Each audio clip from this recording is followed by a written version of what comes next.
I am back with another spooky story. Apparently in Ghana, the dead sometimes lives amongst the living. Spooky story. Masons are trying to create the Antichrist.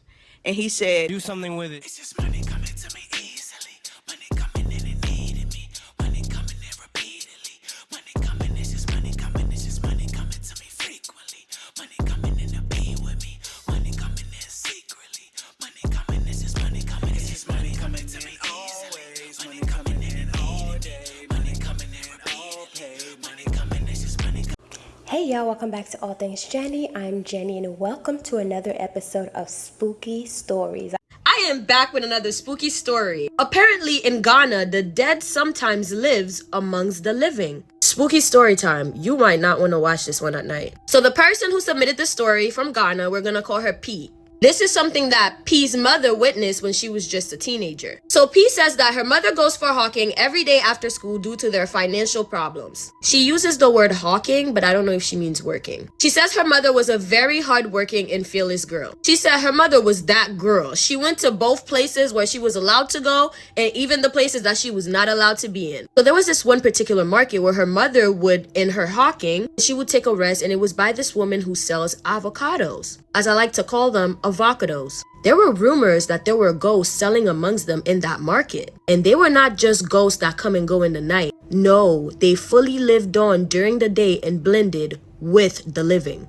So much so that these dead people living amongst the living, they would go as far as getting married. So no one would even suspect that they were previously dead. So there could be a shortage of avocados, but this woman right there, she had all of them, okay? She had the fresh, juicy, fatty avocados any time of the year. And her avocados were tasty and lustful to the tongue. She never lacks customers. People were always rushing to her avocado stand. So this woman had a husband with 4 kids, and she had been married to this man for 10 years. And this man had never met her family, nothing. So one normal day, P's mother does her regular normal school routine and then goes down to the market. So you know, the usual, she stops and rests at the woman's place for a minute. P says here in Ghana, Fridays are for funeral wake keepings. So people from afar come to buy stuff for their funerals at the marketplace. So on that particular day, that Friday, P's mother witnessed something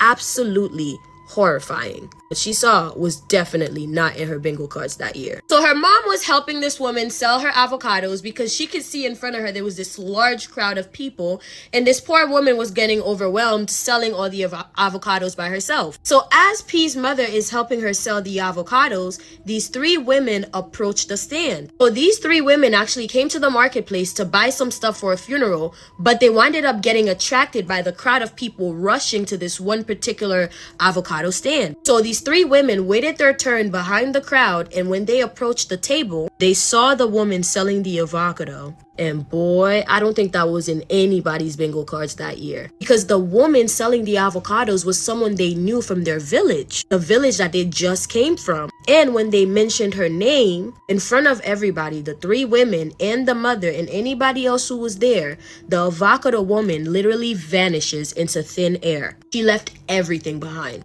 Poof, vanished. And mind you, P's mother this whole time was standing right next to this woman, so she's watching everything happen like right in front of her. They winded up looking everywhere around the market, but they could not find this woman. This wasn't just like a smoke show disappearing. Nah, that bitch was gone. She dipped off the scene. So after the search, the women explained that she was a woman who once lived in their village and that she was never married until she died.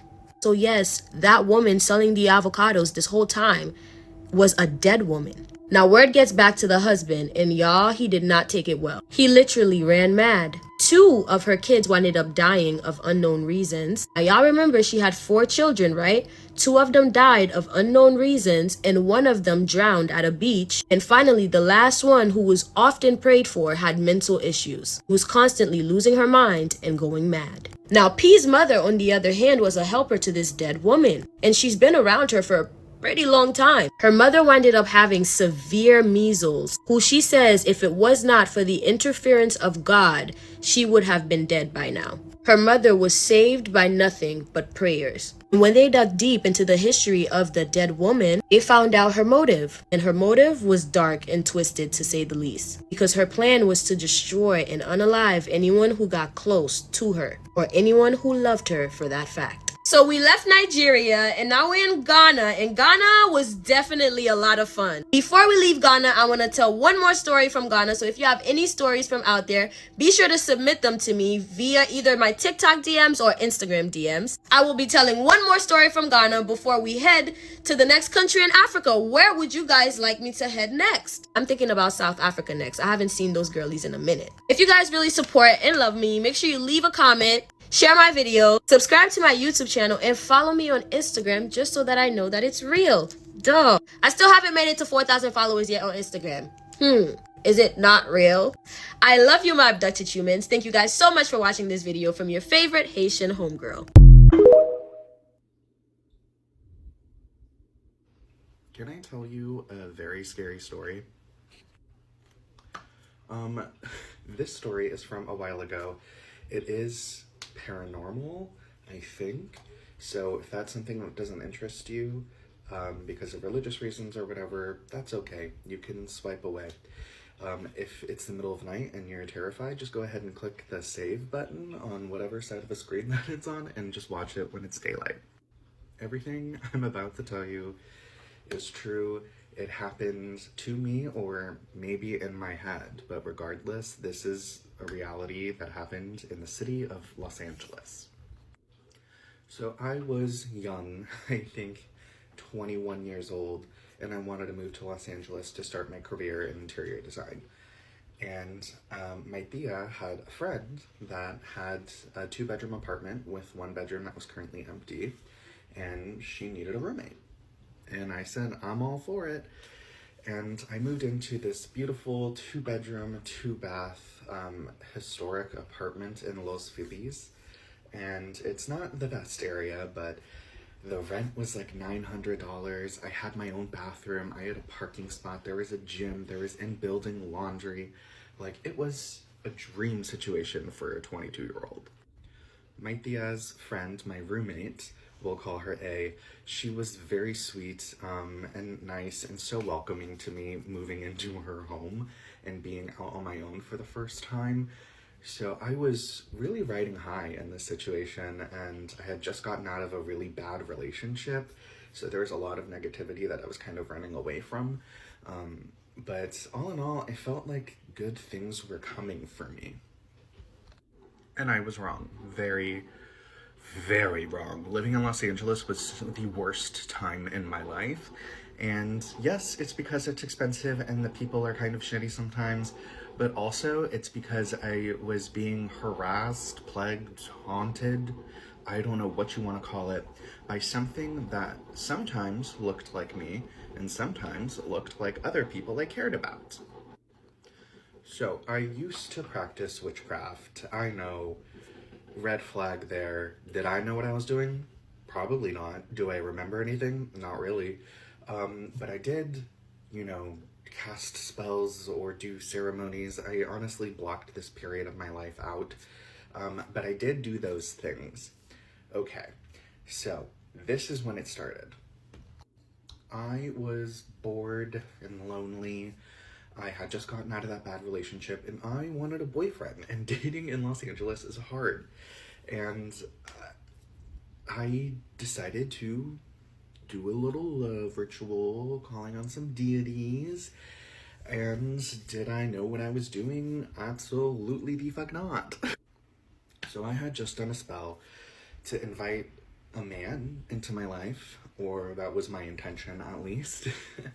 And my roommate, A, had a boyfriend already. He was an actor, he was very kind, but they had just gotten into an argument or something like that, and he had left early or something.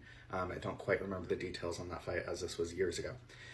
But while I was in the middle of doing that ritual thing, someone started pounding so hard on our front door, and it scared the shit out of me. Mind you, I was home alone.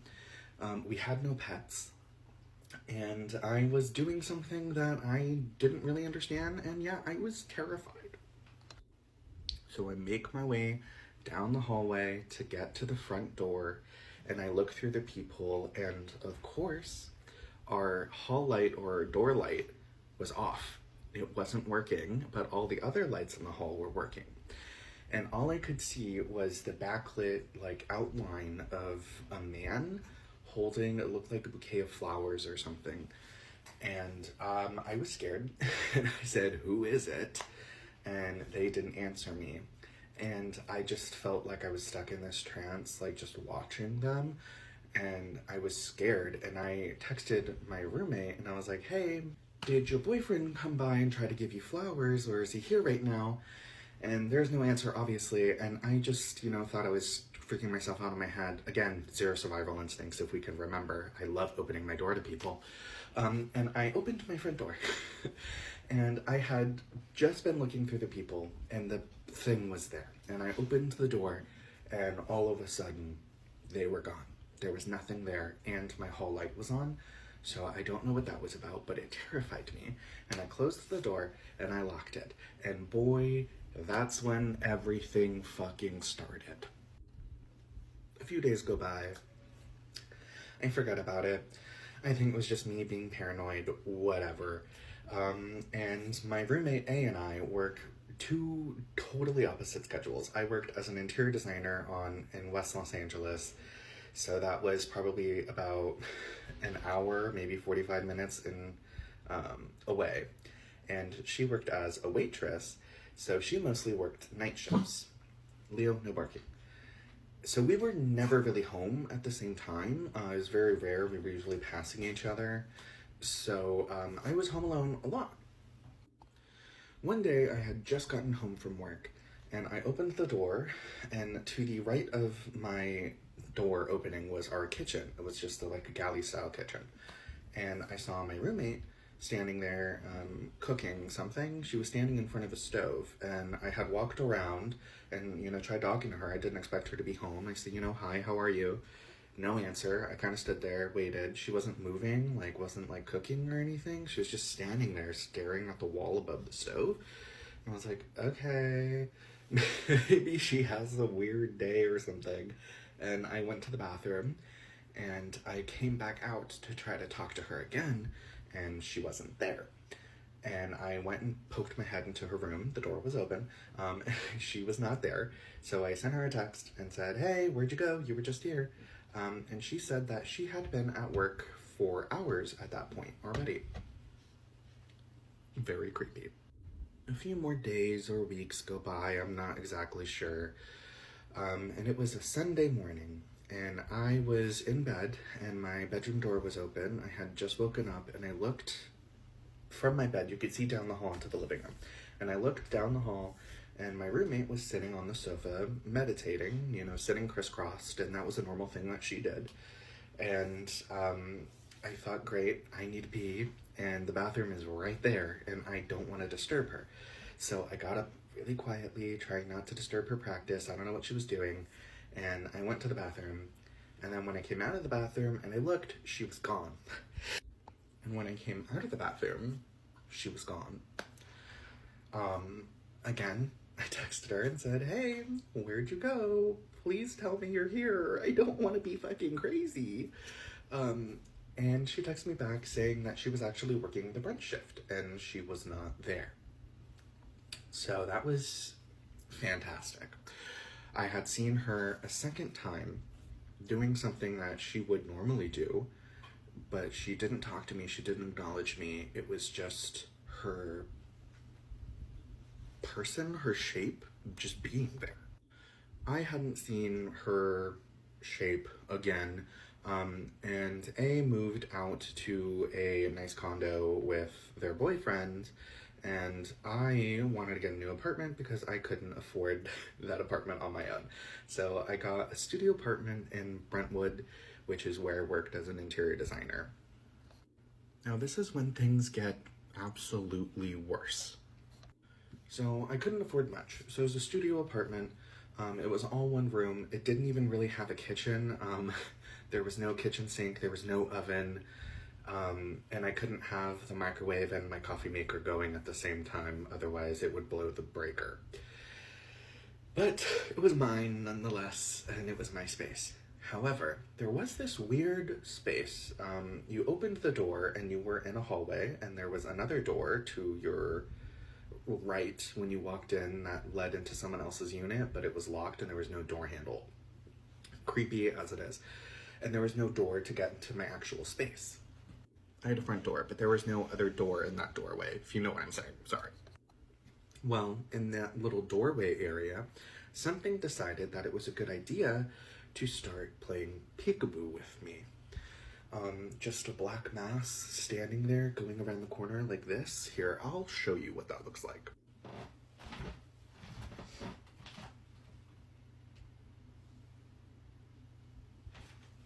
Just like that. Fucking terrifying. Okay, it looks like I'm gonna need to do a part 2, which I think is ridiculous because I don't like doing that, but it's... All right, y'all. Part 1 story time of creepy shit that happened to me as a kid. Okay, so when I was about maybe 10 or 11 years old, me and my mom used to travel back and forth from North Carolina to South Carolina to see one of her closest best friends, and his name was Uncle George for this video. It was Uncle George. So we would go back and forth from North Carolina to South Carolina to see my Uncle George. My Uncle George was kind of like in the streets, and he hung around some very sketchy people. So he lived in a little town named Kershaw, South Carolina. And we used to go there, and in Kershaw, if you have ever been to that part of South Carolina, it has like 3 stoplights at the most and a motel. So we used to stay down there at the little motel. I remember the guy that owned it. I think his last name was Mr. Patel. So we used to go and stay in that, little motel. And my Uncle Floyd, that night that we got there, I'll never forget it. Like I said, it was a Friday night. And, he used to be happy to see us every time that we came. And, he used to bring like some friends with him to meet my mom and shit like that, because they've been friends for a long time, So like I said, he lived a sketchy lifestyle. They engaged in illegal activities and did, drugs and all of that type of stuff. But him and my mom were still very close friends. So I'll never forget this night. He bought a friend, and the friend name for this video will be Steven. Okay, Steven was a white guy. He was probably like 5'8". I'll never forget how he looked. He had tattoos all over his body. From first impression, like as a kid, it was cool. He looked cool. Like everything about him was cool. He had like a swagger about himself, very soft spoken. And I'll never forget. Now, keep in mind, back then in motels, they usually had either 1 bed or, 2 beds. So our motel had 2 beds, one for me, one for my mom. So they were all sitting outside the motel room, and they were smoking and, drinking, doing what they do. And I was a kid, so I had to stay inside the motel. And I remember when they got done doing whatever they was doing outside, they came inside the hotel. And he was just staring at me. Now, this is my Uncle George's friend, Steven. He was just staring at me the whole time. So my mom ended up saying, "Why do you keep staring at her? Is there like an issue? Is there a problem?" And this man gonna say, "I keep staring at her because I've seen her in many different lifetimes." And my mama looked at him like, "Boy, what is you talking about?"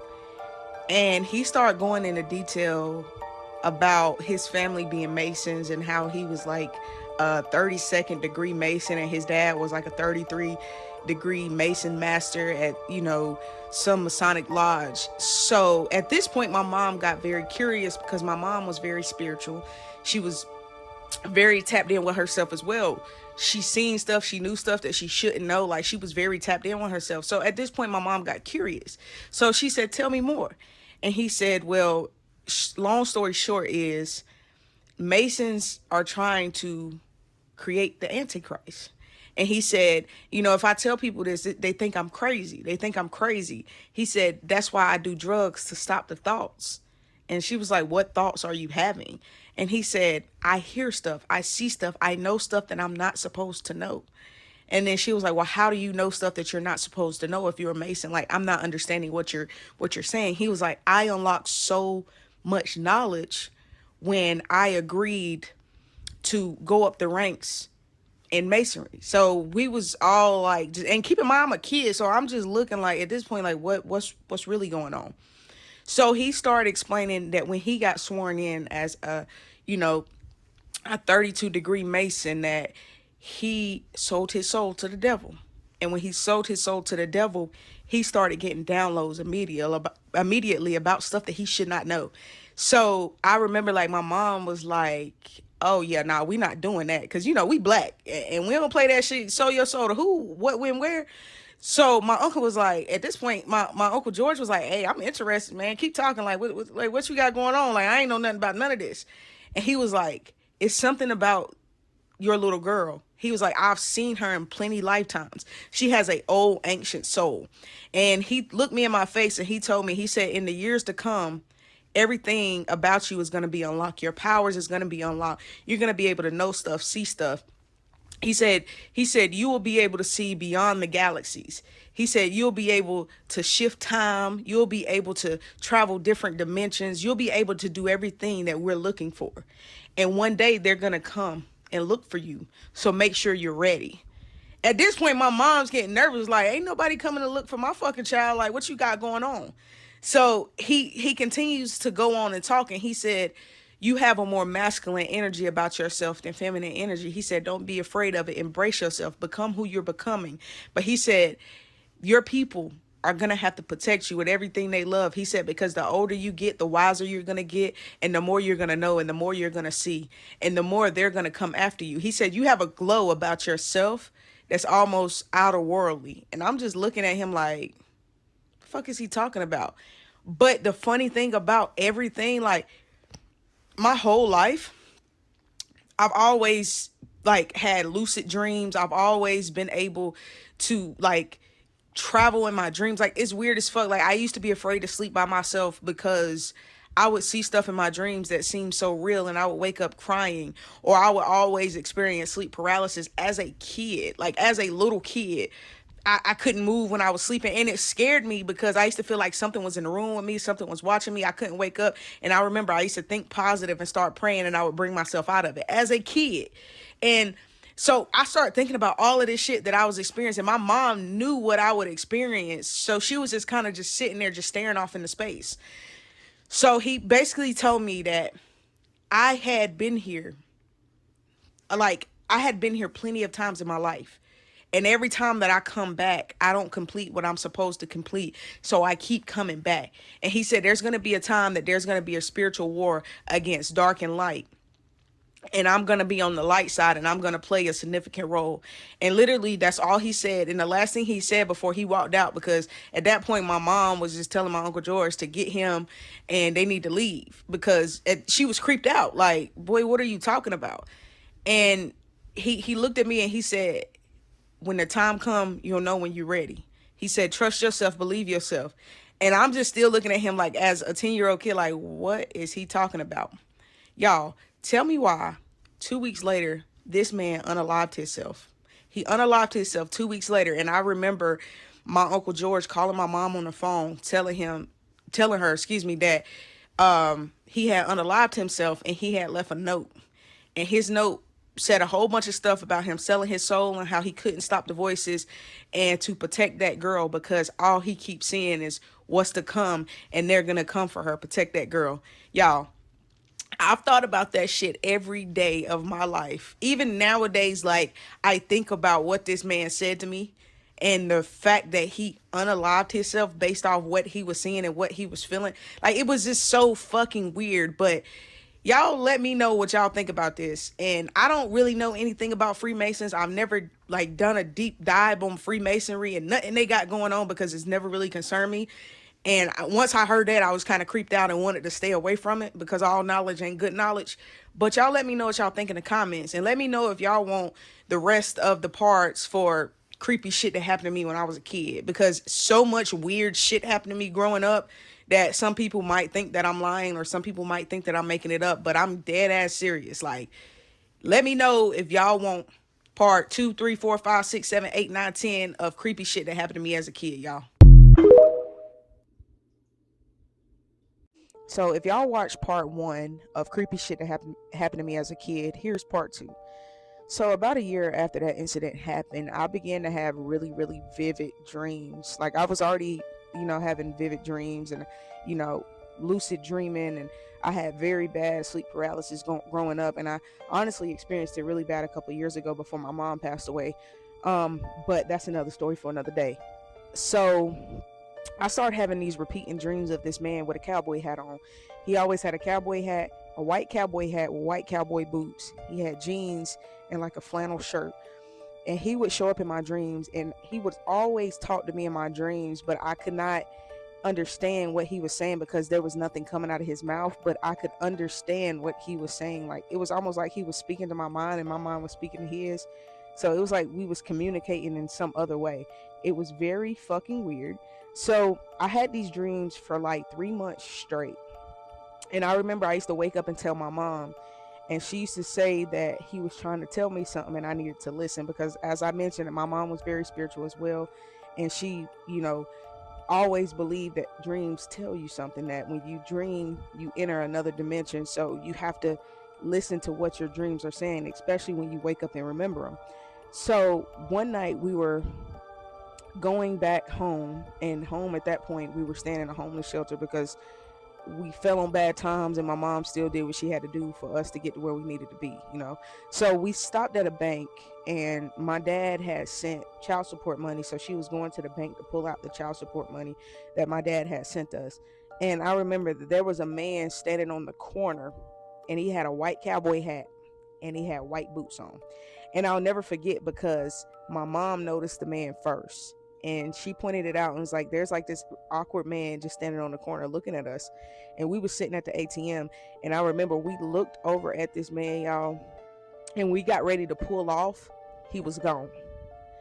So at that point, like, my mom was like, she's asking my brother, did he see the man? Did he see the man? And he said, no, I didn't see no man standing there. So the only two people that seen the man was me and my mama. So as that week went on, keep in mind, we're homeless at the time. As that week went on, a man had called my mom about a house that she applied for, because my mom was a felon. So she really had a hard time finding housing because, background checks and shit like that. And he told her that he had a house come open and he was a private landlord, and if she wanted it, she could have it, right?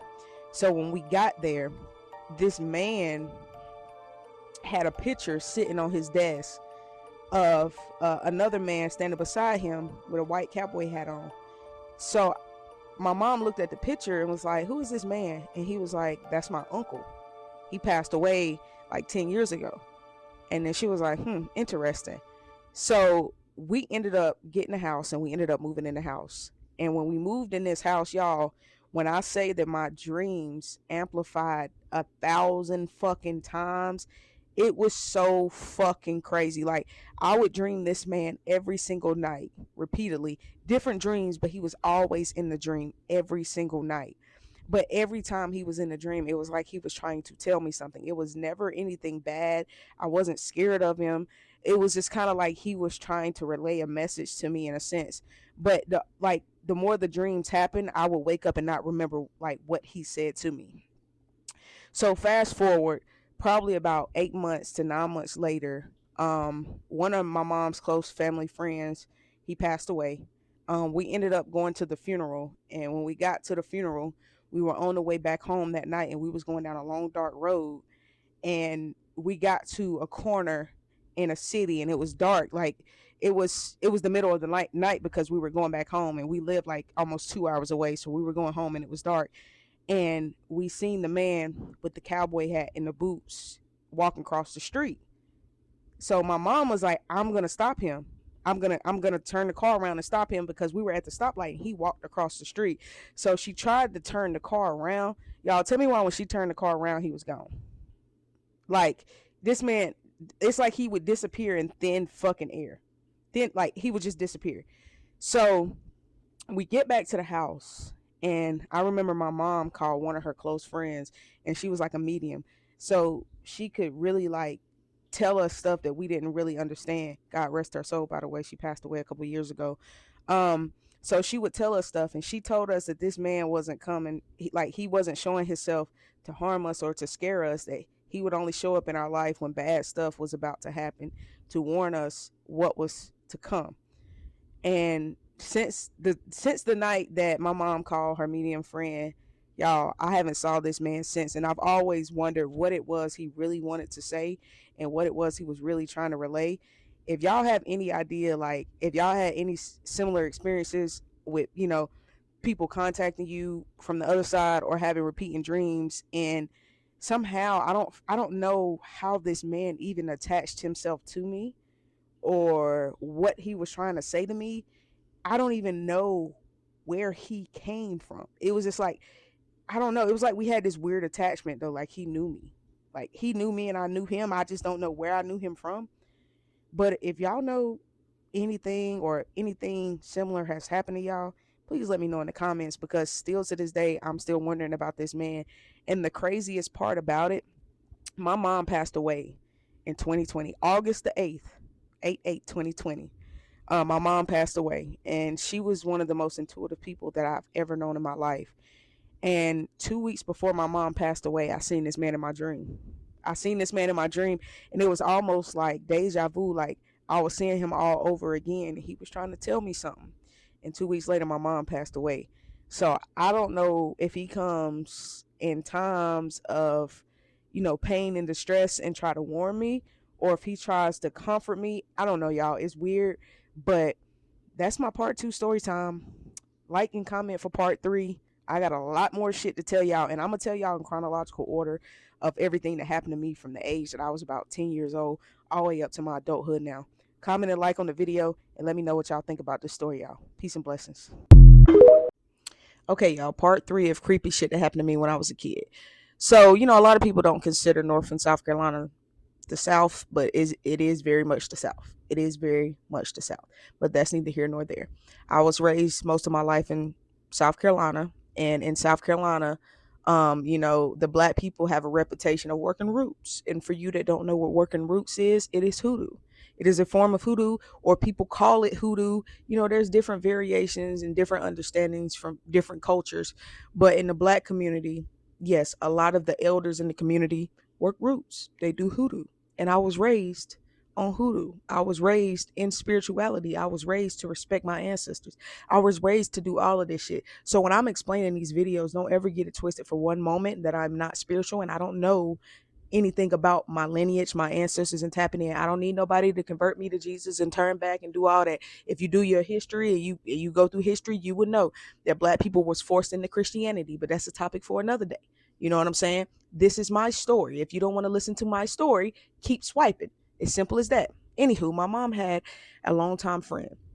And in the black community, a lot of times when you have, friends that's older than you, they come in more like mother figures, aunt figures. So she called this lady her auntie. Now, she was a root worker. She lived in Rockingham, North Carolina, which is, right up against South Carolina. So she lived in Rockingham, North Carolina, and we would go to her house. And, my mom would sit in there and talk to her for hours. And I remember going to her house as a kid. She had all kinds of like jars with herbs, and like it was just like, I don't know, it was just like magical in her house. The energy was never off. And she always used to sit and talk to me as a kid and tell me that one day I'll wake up and I realize that I'm here for a purpose, and my purpose is bigger than anybody could ever imagine. As a kid, like I said, I got told that a lot. Now I'm using my platform and I'm using who I am to reach others like me. It's simple. But anywho, one day we went over there, and she had grandkids, and they stayed up on the hill from her. And we would go play with the grandkids, and they had horses and all this shit in their yard. And I remember it was this very frail black lady sitting on her porch when we pulled up. And my mom used to just go over there, sometimes, because she used to get cleansing baths. She used to go there, like she would literally run you a bath, put all kinds of herbs in it. She would say a prayer over it from the Book of Songs. So don't ever get it twisted like hoodoo doesn't exist in the church, baby. It very well does. These same people that sit on the front row of church every Sunday, show up to Bible school, all of that, they be very heavy in hoodoo. Don't ever get it twisted. For those that know, they know, and those who don't. Okay? So anyway, the Book of Songs in itself, as I was learned growing up, is almost like a spell book. It can get things off of you. That's what we, say and hoodoo or root work, however you want to call it. You can get things off of you. You know, we never seen it as anything bad. It was something to help people. So people would go to her if they felt like somebody put something on them or put a curse on them. And they would go to her for her to get it off of them. She didn't put any type of curses on people. She wasn't evil or none of that. She was literally here to help, right? And she never took money. You had to put the money on the table. Like that's just how it was. So this lady came to her, and I remember I was eavesdropping, and like I said, we used to play in the front yard. Her kids and her grandkids lived in the house next door, and we used to play with them because we was all like family as kids, you know. So we used to play with them, and we was eavesdropping at the window, y'all. And I remember the lady telling her that since she'd been with her current boyfriend, I actually think it was her husband, that she kept losing weight. She was getting real sick. The doctors couldn't figure out what was wrong with her, and she think that he put a root on her. So my aunt, and that's what I call her, my aunt, because my mom called her aunt. So she was just my aunt. She told her to go run some bath water in the tub, y'all. And I remember as a kid, I had to pee. So I was knocking on the door because once she started her work, you couldn't go in the house. Once she started her work, you couldn't go in the house. My mom was in the house, but it was her, my mom, and the lady in the house. My mom was in the kitchen. She was sitting in the kitchen because when you walked in the door, the refrigerator was right there and they had a chair beside it, the kitchen, and you walked down the hall and the room that she did all her work in was on the right. My mom was sitting in the kitchen and I'm banging on the door telling her I have to use the bathroom. So I remember her telling me, my aunt saying, hey, them kids can't come in here right now. This was a beautiful woman. She had very long, beautiful gray hair. Her eyes was like a funny looking color, but it was always bloodshot red around her eyes because it always looked like she was tired, like she was sleepy, you know. And keep in mind, this is like an 80-year-old woman at this time. She died a couple of years ago. She died when she was like 100 and something years old, by the way. Anywho, so she told me I could go to the bathroom, and she said, well, you go to that bathroom, and as soon as you get done using that bathroom, you take your ass back outside. So I said, and if you know, in the Black community, that's normal for us. You know what I'm saying? Yeah. Anywho, I went in there and I remember she was standing in there and she was praying and she was sprinkling herbs in the tub, and she took some Florida water and she put that in there. And then after I got done using the bathroom, she said, while you in here, you might as well make yourself a use. She said, go in that kitchen, open up that refrigerator and get 3 eggs out. So I said, you cooking? She said, no. Get 3 eggs out. Do what I tell you. Don't ask me nothing else. So I went in there and got the 3 eggs. And she said, one day you're going to need to know how to do this anyway. Right? And I didn't understand it as a child. I understand it now. That egg work is different. You got to know what you're doing, though. You got to know what you're doing. So I went and I gave her the eggs, y'all. I don't know. After that, I left out the house. I don't know what she did to that lady, but you could hear her screaming, like curdling screaming from the outside. And I remember my grandma, well, damn, not my grandma. I remember my aunt took the eggs outside, and she had like one of those old fire, like an old fire pit, and it was like black. And she said, I'm gonna crack these eggs. Go over there off the corner of the house and get my machete. So I went and got her machete off the corner of the house, and she cracked that egg, and a snake came out that egg. That man had put a root on that woman, and she wasn't able to do nothing in her life. Anything she tried, she failed at it. She was sick. I remember this like it was yesterday. And at that very moment, I knew something other than what, the world would tell you is real. Like, this stuff is real, but it's only real if you give power to it. Don't let that get away from you. You know what I'm saying? But evil does exist. Evil eye does exist. And this showed me that people really will hate you. So you got to be careful who y'all dealing with. And that's why when I tell people, when you messing with people and you don't know their ancestors and you don't know the power that's in their lineage and what they possess, and you just out here fucking over people, y'all got to be careful who you fuck with, because everybody ain't to be fucked with. And if you think, like my mom, she knew a lot and she did a lot. Like this work, she could do it on her own. She dead and gone now. She's deceased. I never want nobody to fuck around and find out with me. You know what I'm saying? Because once your ancestors go on, even though they're powerful here in the physical, when they cross over into the spiritual world, they're more powerful than ever. Be careful who you come across and be careful who you trying to fuck over.